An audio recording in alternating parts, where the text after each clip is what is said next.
வணக்கம். இன்றைக்கி வந்து ட்ரெண்டிங்கில் இருக்கிற பஃப் ஸ்லீவை பார்க்கலாம் வாங்க. ஃப்ளீட்டட் பஃப் இது. இந்த சாரீ வந்து பார்த்திங்கன்னா இந்த கலரில் இருக்குது. ப்ளவுஸ் வந்து பார்த்திங்கன்னா இந்த பார்டர் கலரில் இருக்குது. இப்போ இந்த சாரீக்கு ஒரு ஃப்ளீட்டட் பஃப் எப்படி வைக்கிறதுன்னு பார்த்துடலாமா? கையோட உயரம் வந்து பார்த்திங்க அப்படின்னா 9 இன்ச்சு. மேலே தைக்கிறதுக்கு 1 இன்ச்சு விட்டுருக்கேன், கீழே தைக்கிறதுக்காக 1 இன்ச்சு விட்டுருக்கேன். இந்த இடத்துல வந்து பார்த்திங்கன்னா மேலே அகலத்தில் 2 இன்ச்சுக்கு ஒரு மார்க் பண்ணுங்கள்.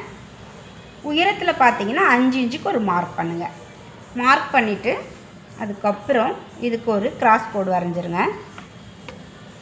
இந்த இடத்துல பார்த்தீங்கன்னா இந்த பார்டர் அட்டாச் பண்ணிடுவோம். இந்த இடத்துல பார்டர் வந்துடும். இந்த இடத்துல வந்து பார்த்திங்க அப்படின்னா சாரியோட கலரில் இந்த இடத்துல ஃப்ளீட்டட் கொடுக்கணும். ஃப்ளீட்டட் அழகாக கட் பண்ணி ஃப்ளீட் பண்ணிவிட்டு இதுக்குள்ளே வச்சு அட்டாச் பண்ணிக்கணும். அவ்வளோதான், ஃப்ளீட்டட் பாக்ஸ் ஸ்லீவ் ரெடி ஆகிடும். இப்போ இந்த இடத்துல கீழேயும் அடித்து திருப்பிடுங்க, மேலேயும் அடித்து திருப்பிடுங்க. திருப்பினதுக்கப்புறம் சென்டரில் வந்து சாரியோட இந்த கலரில் கொஞ்சம் கிளாத் எடுத்து ஃப்ளீட்டட் வச்சுட்டு அதுக்கப்புறம் இதில் வச்சு அட்டாச் பண்ணுங்கள். அட்டாச் பண்ணும்போது கரெக்டாக இந்த அளவு வந்து வச்சு அட்டாச் பண்ணிட்டிங்கன்னா உங்களுக்கு கரெக்டான மறுபடியும் நார்மல் ஸ்லீவ் அளவுக்கு வந்துடும். ஃப்ளீட்டடு தூக்காது, பார்க்குறதுக்கும் ரொம்ப அழகாக நீட்டாக இருக்கும். இந்த ஸ்லீவ் எப்படி இருக்குன்னு ட்ரை பண்ணிவிட்டு கமெண்ட்டில் சொல்லுங்கள். Thank you friends.